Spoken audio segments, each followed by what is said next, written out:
दोस्तों,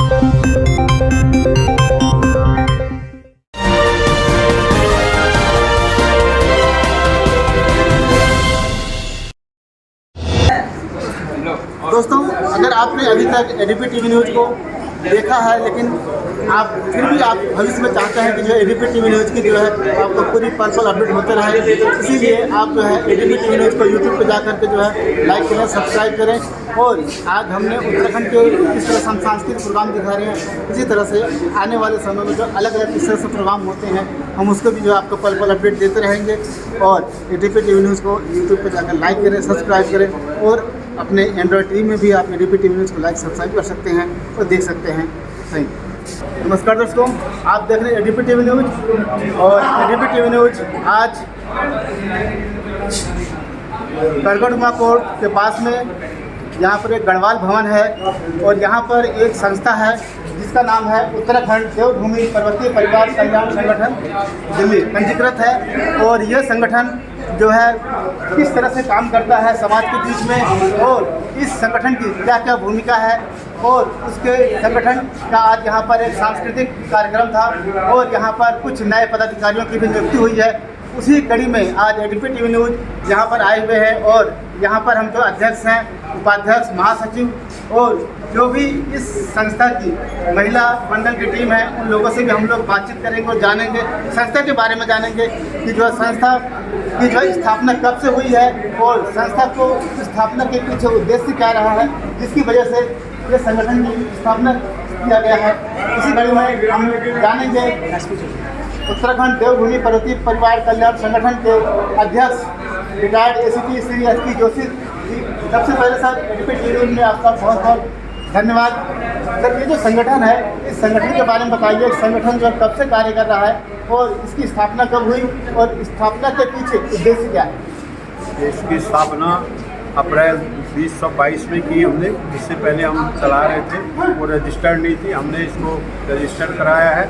और हमारे जितने उत्तराखंड के परिवार संगठन हैं, उनके वेलफेयर के लिए, उनके बच्चों की शिक्षा के लिए जो भी हमारे से इनकी मदद हो सकती है, सहायता के लिए तत्पर 24 घंटे जो भी सेवाएं होती हैं उससे सेवा करने के लिए, उनकी भलाई के लिए जो काम कर सकते हैं उसके लिए इसका उद्देश्य है। और कभी कोई आपदा आती है उस टाइम हम लोग उनकी मदद करने के लिए सब परिवार इकट्ठे होकर के उनको मदद करते हैं। और बीच बीच में ऐसे अपना सांस्कृतिक कार्य, और मेन उद्देश्य ये है हम ज़्यादा से ज़्यादा उत्तराखंड के वासियों को यहाँ इनमें जोड़ें और आपसी सहयोग और संगठन बना करके इसको मजबूत करने की कोशिश कर रहे हैं। सर, जिस तरह से यहाँ पर जो है अन्य प्रदेशों में, अगर हम दिल्ली की बात करें, उत्तराखंड के लोग जगह जगह एक बिखरे हुए हैं, तो उन सभी लोगों को एक मंच में लाने का प्रयास भी है। बिल्कुल बिल्कुल, बहुत प्रयास है। उत्तराखंड का कहीं भी बसा हो, कोशिश कर रहे हैं उनको लाने के लिए, ज़्यादा से ज़्यादा प्रयास कर रहे हैं। ज़्यादा से ज़्यादा हम लोग एकत्रित हों और संगठित हों और समाज की भलाई के लिए जो काम हो सकता है उसके लिए कोशिश कर रहे हैं। Thank you sir. सर, एक और है यहीं पर हमारे साथ में, इसे हम जानेंगे। सर, अपना नाम बताइए। BN Goswami, retired. सर, इस संस्था में आपका एज ए उपाध्यक्ष के रूप में है और इस संगठन को भी जोड़ने में एक बहुत बड़ा आपका भूमिका है। किस तरह से आप इस संगठन को आगे बढ़ाने में अपना सहयोग दे रहे हैं? हमारा संगठन का मुख्य उद्देश्य है कोई भी उत्तराखंड का हमारा भाई है उसकी जो है मदद करना। हमारा ये पुलिस परिवार का संगठन है। अगर कोई भी जो है उत्तराखंड का कोई भी हो, जहाँ भी हम ड्यूटी में देते हैं, अगर हमें लगा कि उत्तराखंड का, हम उसकी भरपूर अपनी तरफ से पूरी कोशिश करते हैं उसकी सहायता के लिए। कोई भी जो है बगैर चाहते, हम चाहते हैं कि हमारा उत्तराखंड आगे बढ़े। और इस संगठन के अगर हम एक जो बच्चे हैं उन लोगों की अगर हम बात करें, उनके एजुकेशन को लेकर के जो है आपका संगठन किस तरह से उनको पढ़ाई में या शिक्षा में या नौकरी में उनको आगे बढ़ा रहा है? हमारा संगठन ये उत्तराखंड अब वो उत्तराखंड नहीं रह गया जो पहले 20 साल पहले था। आज हमारे उत्तराखंड से अच्छे अच्छे बच्चे जो है ना दिल्ली में, अन्य शहरों में भी संगठन की मदद से भी और अच्छी उच्च शिक्षा पर है और विदेश में भी है। हमारा यही मकसद हो कि हर उत्तराखंड जितने भी संगठन बने हुए हैं उनका मेन मकसद ये है कि हम एक दूसरे की सहायता करें। सर, जिस तरह से जो है उत्तराखंड की संस्कृति है उसके भी प्रचार प्रसार के लिए जो है संगठन आपका किस तरह से कार्य कर रहा है? हम संगठन जो नए बच्चे पढ़ रहे हैं, जो 95 या इससे अच्छे मार्क के ला रहे हैं, हम उनको अपने यहाँ बुला के इसमें जो है ना उनको पुरस्कृत करते हैं ताकि उनका हौसला बढ़े और अन्य बच्चे भी उनकी तरह आगे बढ़ें। सर, इस संगठन में आप जो है अन्य लोगों को जोड़ने के लिए किस तरह से जो उन तक आप लोग पहुँचते हैं जिससे कि ये संगठन आगे बढ़ रहा है? हमारे पुलिस परिवार में यहाँ कम से कम 8,000 की नौकरी उत्तराखंड की, लेकिन हम जो मीटिंग हम करते हैं उसमें यही रहता है कि भाई हम एक दूसरे को पहचानें। मैं किसी को पहचानता हूँ, वो लाए संगठन में, अगर संगठन बड़ा होगा तो हम बड़े काम करेंगे, उत्तराखंड के लिए बड़ा सा बड़ा काम करेंगे, इसलिए कोशिश कर रहे हैं संगठन को बड़ा से बड़ा करनी। Thank you sir. एक और हमसे हम जानेंगे, सर अपना नाम बताइए। सर, इस संगठन में आपका क्या रोल है? मैं सर सचिव हूँ जी। तो हमारा संगठन का मेन कार्य हमारे अध्यक्ष जी ने उपाध्यक्ष ने बताया। इसके अलावा हमारा मेन फोकस होता है हमारे उत्तराखंड की जो सांस्कृतिक धरोहर है, भाषा बोली है, कुमाऊनी, गढ़वाली, जनसारी, इस भाषाओं को संजोए रहे, हमारे खान पान रहन सहन सांस्कृतिक धरोहर को हम बचाए रखें। हम यहाँ एक दिल्ली में NCR में एक प्रवासी के तरह रह रहे हैं, प्रवासी रहे तो हम यहाँ दिल्ली में हमारे कम से कम 100-150 की संगठन है। उन संगठनों की तरह हमारे भी एक संगठन है। हम लास्ट में कई बार वो सारे संगठन इकट्ठे होकर भी हम सम्मेलन करते हैं। तो हमारा ये संगठन दिल्ली पुलिस परिवार से रिलेटेड है। तो हमारा ज़्यादा से ज़्यादा फोकस होता है कि हम अपने परिवार वो, हमारे बच्चों को हमारी संस्कृति, हमारे देवभूमि के बारे में, हमारी संस्कृति क्या है इसके बारे में, हमारे खान पान रहन भाषा बोली के बारे में हम उनको बताते हैं और हम सब इकट्ठे होकर उसमें आपस में साझेदारी करते हैं। ये हमारा। सर, जैसे जो बच्चे शहरों में पैदा हुए, दिल्ली में हैं, वो जो है उत्तराखंड की संस्कृति से थोड़ा दूर हैं, तो उन लोगों में या उन बच्चों में जो है अपनी संस्कृति को जीवित रखने के लिए उनकी किस तरह से आप उनको जब मार्गदर्शन देते हैं या उत्तराखंड ले जाते हैं, बच्चे घुमाते हैं, टहलाते हैं? ये आपने बहुत अच्छा सवाल किया। यही फोकस हमारी है। हम ग्रीष्मकालीन 2 महीने जो ग्रीष्मकालीन होते हैं, दिल्ली में इस बार 42 जगह में हमने कक्षाएँ शुरू करी थी। कल उनका भी हमारा रवि मार्ग में उनका सम्मानित शिक्षकों को सम्मानित किया हमने। और हम 2 महीने पूरी NCR दिल्ली में इस बार 42 जगह में हमने कक्षाएँ शुरू करी और 2 महीना करे। यही हमने कुमाऊनी, गढ़वाली, जौनसारी भाषा संस्कृति के बारे में और बच्चों को सिखाते हैं। सर, जो पहाड़ी या उत्तराखंड की जो एक लोकगीत है, लोक संगीत माध्यम, इसके माध्यम से आप किस तरह से आप बच्चों में आप एक उसके प्रति एक उनकी रुचि आए, वो आप किस तरह से करते हैं?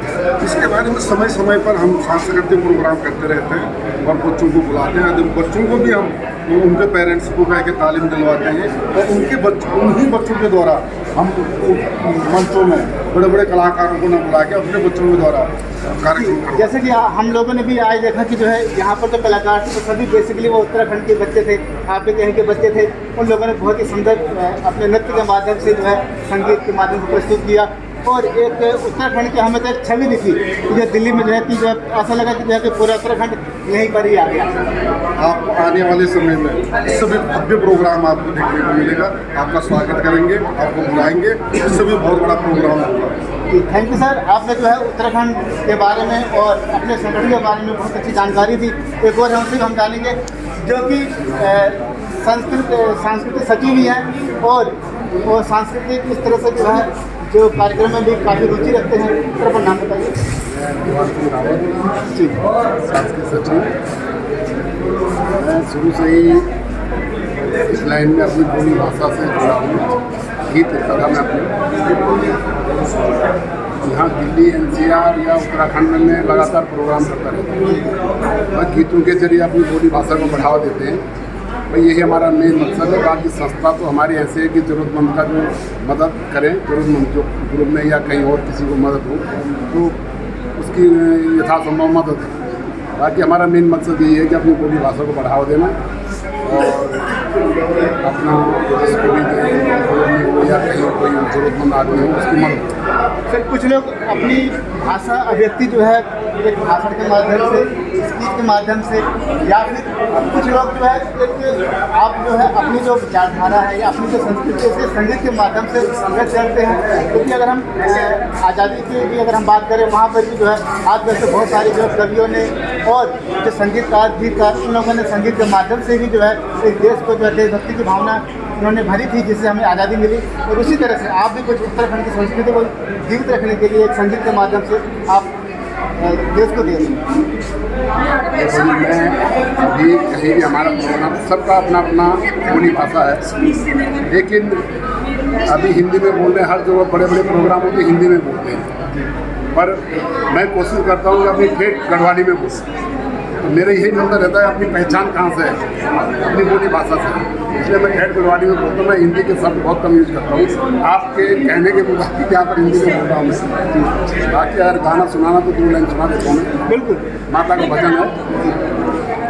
देवी उपराई तेरी जय बोला, माता उपराई तेरी जय बोला, ढोल दमो तेरी भंगपरी बाजली, ढोल दमो तेरी भंगपरी बाजली, जाली माली देवी है रली नाचली, देवी उपराई तेरी जय बोला, माता उपराई तेरी जय बोला। धन्यवाद। हमारे दर्शकों को इसका जो थोड़ा हिंदी में अगर बता दिया भगवती हमारी माता है दुर्गा, उनका स्थिति है।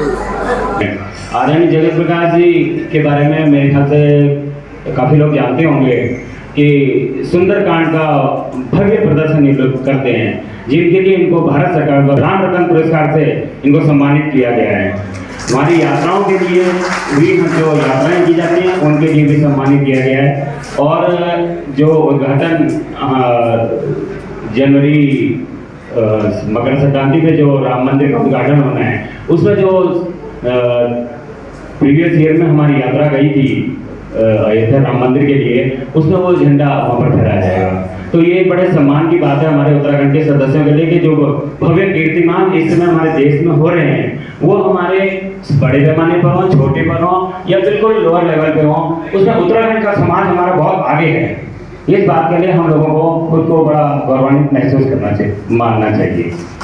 इसमें अभी हम परसों शाम को हम लोग यहाँ से श्री बालाजी धाम मैदीपुर गए, पूरी रात उठे रहे, पूरा दिन वहाँ पर कार्यक्रम चला है, सुंदरकांड का पाठ हुआ है। रात को हम लोग वापस आए हैं, 3:30-4 बजे हम लोग दिल्ली पहुँचे और प्रोग्राम की तैयारी, नहाना धोना, कपड़े पहने और सीधा यहाँ आ गए हैं। प्रोग्राम की तैयारी गए हैं ताकि हमारे जितने भी सदस्यगण आए हैं उनका हम आप अच्छे से स्वागत कर सकें। आप लोग आए, आपका बहुत बहुत धन्यवाद। इसके पीछे इस तरह के जो हमारे पर्दे के पीछे के जो सदस्य हैं उनका भी मैं बहुत दिल से आभार प्रकट करता हूँ कि जो लगे हुए हैं और जिन्होंने दिन देखा है ना रात देखा है और अब आकर के प्रोग्राम को शुरू करते हैं। कार्यक्रम की बहुत सुंदर प्रस्तुति के बाद में कार्यक्रम को आगे बढ़ाते हुए इसमें अपने पथ और इस कड़ी में यहाँ पर एकत्रित होने के प्रमुख जो मुद्दे हैं उसमें पहला है संगठन और दूसरा आम सभा। और इस संगठन की जो कार्यकारिणी हेतु जो आम चुनाव है के माध्यम से नई कार्यकारिणी का गठन है। इस बारे में बात करते हैं कि पहले मुद्दा है कि आप सभी जानते हैं कि किसी भी संगठन की इकाई या संस्था को निर्विघ्न और अनुशासित और स्वच्छता से के साथ चलाने के लिए पारदर्शिता का होना बहुत आवश्यक है। किसी भी इकाई, संगठन और संस्था में यदि टूट होती है तो उसका सबसे बड़ा जो कारण होता है वो इकाई संगठन में समिति के कोष या कोष के जो लेखा जोखा है उसको रखने में जो पारदर्शिता नहीं कर पाते, संगठन में उससे तनाव और टूट जो है वो निश्चित पैदा होती है। तो इन सभी बातों को ध्यान में रखते हुए हमने आप सभी के सहयोग से जो उत्तराखंड देवभूमि पर्वतीय परिवार कल्याण संगठन रजिस्टर्ड का जो गठन किया है और संगठन में सभी प्रकार का विश्वास बनाए रखने के लिए हम अपनी पारदर्शिता के संगठन की इस परिपाटी को कुशलता के साथ और आगे बढ़ा रहे हैं। आइए अब इस नजर पर जो नजर डालते हैं संगठन के कोष के अब तक के जो लेखा जोखा के लिए जो मंच पर मैं आमंत्रित करता हूँ सुश्री मानसी प्रकाश जी को। और मैं आपको बता दूं मानसी प्रकाश हमारे जगत प्रकाश जी की बेटी है। मानसी प्रकाश जी आपके सामने हमारा लेखा जोखा रखेंगे। परिवार कल्याण संगठन संगठन दिल्ली पंजीकृत आप सभी आदरणीय व माननीय सदस्यों का हार्दिक स्वागत करती हूँ। जैसा कि आप सभी जानते हैं, उत्तराखंड देवभूमि पर्वतीय परिवार कल्याण संगठन दिल्ली पंजीकृत का संगठन संस्थागत गठन दिनांक 19 अप्रैल 2022 मंगलवार को दिल्ली में कुछ सदस्यों द्वारा प्रवासी के रूप में उत्तराखंड से दिल्ली में रह रहे जनमानस के लिए किया गया था। मैं इस संगठन में पिछले वर्ष से कोषाध्यक्ष का कार्यभार संभाल रही हूँ। पिछले वर्ष का गोस्वारा कुछ इस प्रकार से है। Date 14/7/2022 financial help to Shrimati Savitri Rawat ji, women of faith Shri Manoj Rawat ji, vide cheque number 26951, debit amount 80,200। 12/8 अपने मुखारबिन से दो शब्द हमारी समिति के उत्थान के विषय में अपना विचार रखते हैं। श्री उपाध्याय साहब, सबका धन्यवाद। और मैं बता दूं कि फर्स्ट जो मीटिंग में जो फर्स्ट चेहरा था बड़े प्रोग्राम का जो हमारा हुआ था, उसमें पहला चेहरा हमारे उपाध्याय साहब ही थे।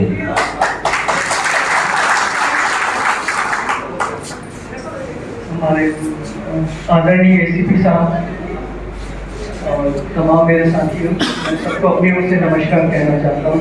और सबसे पहले तो वो जो ये कमेटी को चला रहे हैं हम लोग, तो बिल्कुल एक पैसिव मेंबर है, इसमें एक्टिव में नहीं है। जो एक्टिव मेंबर है उन सबको बहुत बहुत बधाई।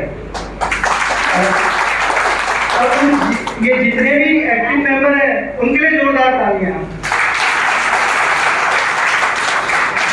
भाई आपने संघर्ष किया, समिति को रजिस्टर कराया, कुछ कराया। हम लोग तो वैसे फालतू आदमी रिटायर हो चुके हैं, कुछ काम नहीं रहता। उसके बाद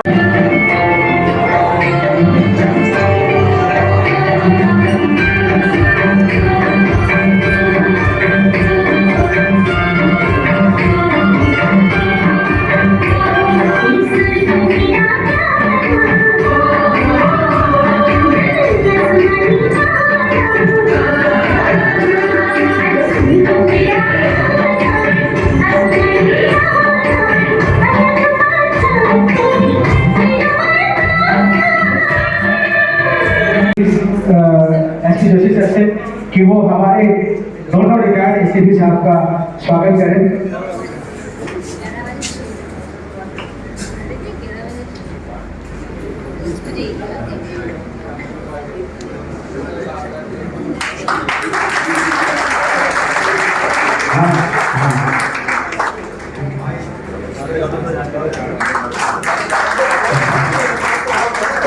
मैं नोट करूंगा गोस्वामी सर से कि वो हरदम धन्यवाद साहब का स्वागत करें।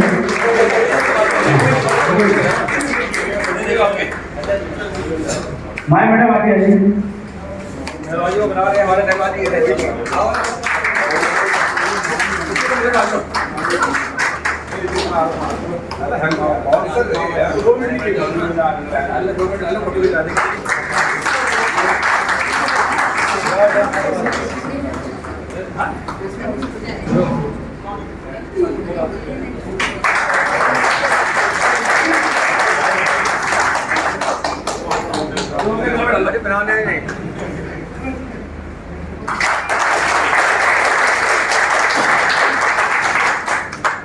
सभी वरिष्ठ अधिकारियों से अनुरोध है कि कृपया अपना स्थान ग्रहण करें। और मैं अनुरोध करूंगा क्योंकि अभी हम जो रिटायर्ड हमारे साथीगण हैं उनका सम्मान नहीं कर पाए हैं, वो समय के अनुसार आगे हम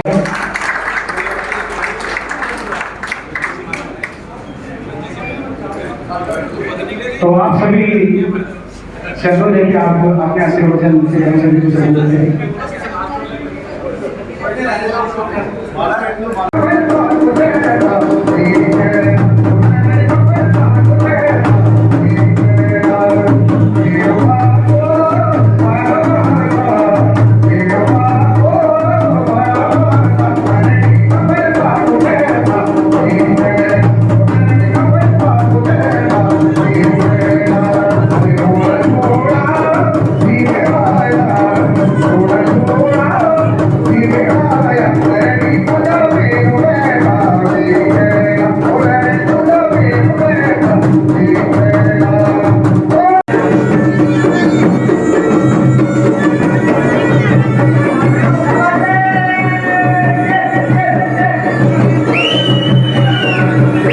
सर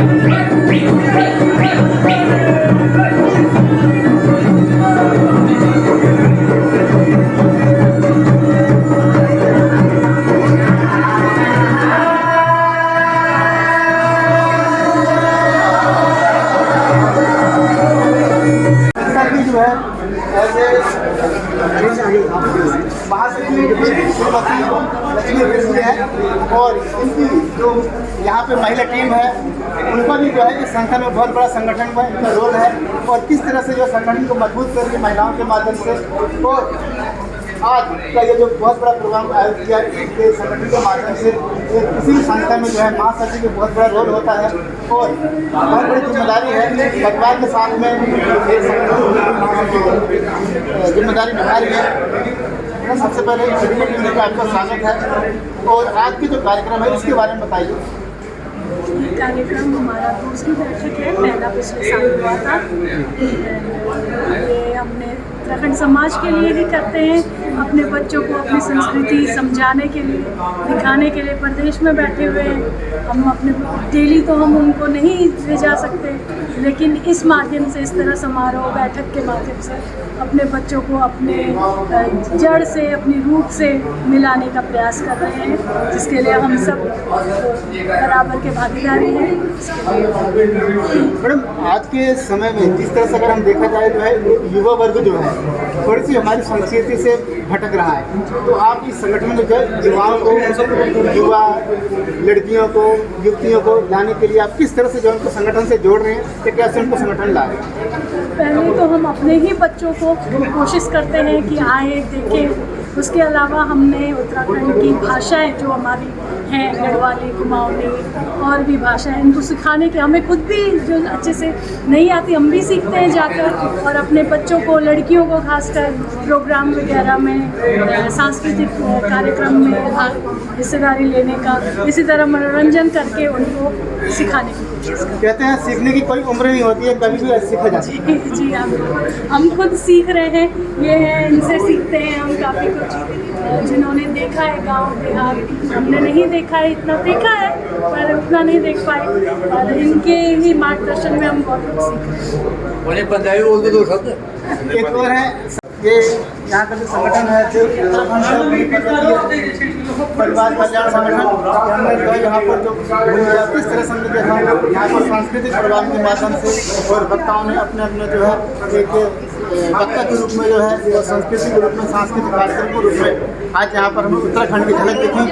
और इसी के साथ मैं ADP TV news SP Singh के साथ Shrikant Maurya, ADP TV news, Delhi.